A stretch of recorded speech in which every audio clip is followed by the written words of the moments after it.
And now we're going to turn to Albany, where Congressman Chris Gibson says he's ready to bring a boost to the state Republican Party. Bill loves this story. Gibson, he's poised to take time away from Capitol Hill to raise money for the state Republican Party of New York, saying, quote, "We have shown that we can compete and win even in areas where we're outnumbered. We can win statewide, but we have to do the work. That means connections. That means setting up. We have to start earlier." Bill, obviously, a lot of people think Mr. Astorino had a fine showing, especially given all the natural disadvantages in New York for a Republican in the last race for governor. Obviously, Gibson's got his eyes set on a statewide race, and he's not going to be running for re-election after this cycle. Does the Astorino camp view this guy as a very credible challenger in a Republican primary thing? Are they thinking that his eyes are for governor? I mean, if he decided to do it, I mean, he may end up running against Senator Schumer or doing something else, or Senator Gillibrand. I mean, we like Chris Gibson. Chris Gibson was helpful to Rob during the gubernatorial race. He's a very bright guy. He's a principled guy. He's independent. I have nice things to say about him. I don't see him as a fundraiser. I don't know what his tact is now, saying he's going to raise money for the state party. He's never been known as that. But I think he's trying different things to get attention.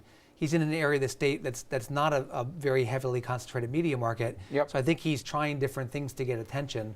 And we'll see how he does. But I think the Republican Party is pleased with the way that Rob Astorino performed in the last race. And I would think he would certainly have the leg up to anybody looking to run for governor next time. But Gibson's welcome to give it a shot. But if Gibson can start raising money and start collecting chits from other Republicans around the state, that's potentially threatening to Astorino if he wants to run again in 18. Yeah, I mean, Rob's a very good fundraiser. It wasn't easy in the gubernatorial race, but he raised $7 million to run for county executive, or $9 total over time. He's a pretty good fundraiser. He's known as a better fundraiser than Chris Gibson, so I don't really get this move. I think it's maybe more of a press release than a reality. I really don't understand this move at all. Astorino distinguished himself as a top Republican who went up against the 800-pound gorilla, if you will. And I don't know. I don't see what Chris Gibson. And again, it could be a U.S. Senate slide here. Maybe he's just raising his profile. The Republicans have not put up, I think, their best chances on some statewide races. I'll leave Rob out of this, but some of the Senate challengers, the Gillibrand, when I thought she was vulnerable, went up against, I thought it was comical. It's New York. But he has no name recognition. Nobody knows who this guy is. And I think that's why he's using the time. I think that's why he's announced as early as he did. He's not running. Is there a Republican in the party establishment who can sort of bring some order to this process and make sure that you don't have two names that are fighting it out with each other? You can't. I mean, it's the chairman. It's Ed Cox, the chairman of the party. And he has enough clout? He has enough clout. I think with Chris he does, and with Rob and others. So he'll try and do that. But Ed's really not a heavy-handed guy. I mean, he's a gentleman, and I say that to his credit. I don't mean that as a disparaging thing in a political Let me get to my next state political one. It's about Matthew Libas. He's facing sentencing in his tax fraud case, and some believe the next legal run-in may be for his ailing father, State Senate Deputy Majority Leader Tom Libas. Matthew is facing 3 felony counts of subscribing to filing false tax returns, and some in Albany concerned about how the close relationship between Dean Skelos and Libas could play out. You factor in illnesses of folks, also another family member also with cancer as well here. A lot of people connect the dots and say this could be damaging for Dean Skelos, or potentially damaging, because Libas is going to want to trade something here given health and all the other concerns. Well, Libas himself is under indictment, as well as his son being convicted. And according to the Daily News story, whether it's accurate or not, Preet Bharara is looking at Dean Skelos' outside income. And after what happened with the Speaker Silver, I think we really don't know.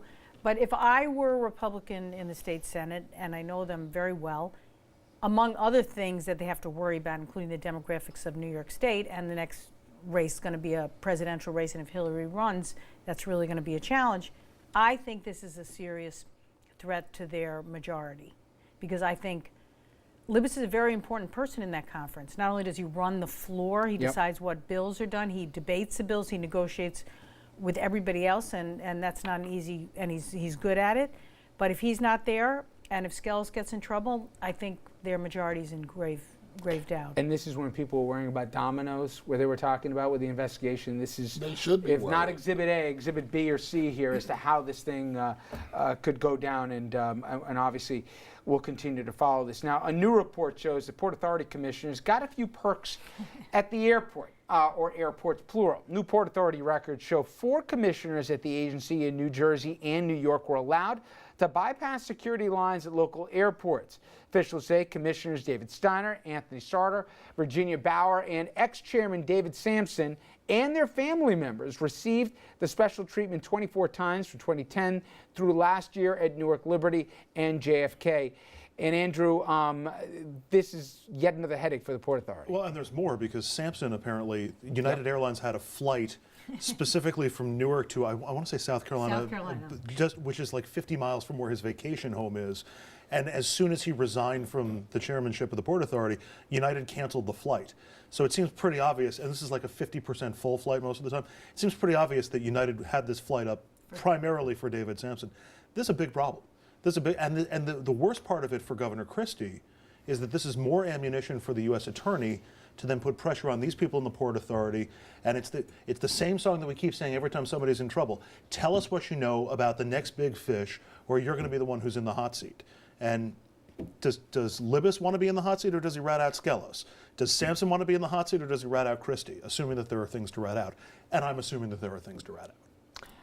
But this is just also a black guy in the Port Authority. Like, Yeah, enough with the Port. I mean, you know what I mean? It's just that I mean, forget Bridgegate even. It's just the idea here that after all that, people will be so tone deaf that they would try this. You know, people are watching. First of all, you shouldn't do it in the first place. But that always bothers me, is that when you know people are looking, you still try it. It then just begs the question, what are you doing when we're not looking? You know, I mean. See, I see it differently. I think it's so offensive to ordinary people who are not involved in politics. All of this taking advantage of your power and your position. I mean, everybody else stands in line for 2 hours when they go to Newark. Yeah, you you know, can and- relate to this story. No, Yeah. but everybody relates to this story. That's what I mean. I mean, the that's public can say, everyone "Wait a relates, and minute." they're like, "What?" So he's on the Port Authority. He gets to skip the I get bumped from a security flight line? and he creates his own flight to go to vacation. Just Yeah. quickly, there was a bill in both states that passed for reform Yes. of the oversight of the Port Veto. Authority. It was vetoed by Governor Christie in New Jersey. It has to pass both assemblies again. Cuomo vetoed it. Is it, has it, It's been reintroduced. I am happy to be a co-sponsor. I think it's incredible. This was like just the basics of transparency and visibility, and both governors vetoed it. but it has to go through Passed- both legislatures in Yes. both states and then get signed on? Passed or on a very bipartisan basis. All right. Not only am I quizzing the folks at home here, but I'm going to ask you guys to chime in as well. We're taking calls here. No, these are easy. You're going to like these, okay? On current events. And it's not just the politics and stuff. I got some pop stuff. I got some sports. I got it all in there. 38766-2428. And we're not just putting you on the hot seat. We're also giving stuff away. Yes. A mug to the winner. 3-8. Show that phone number, guys, if we can here. Toll-free lines open right now. 3-8-766-2428. Get on the phone lines if you're not already. We'll be right back with that.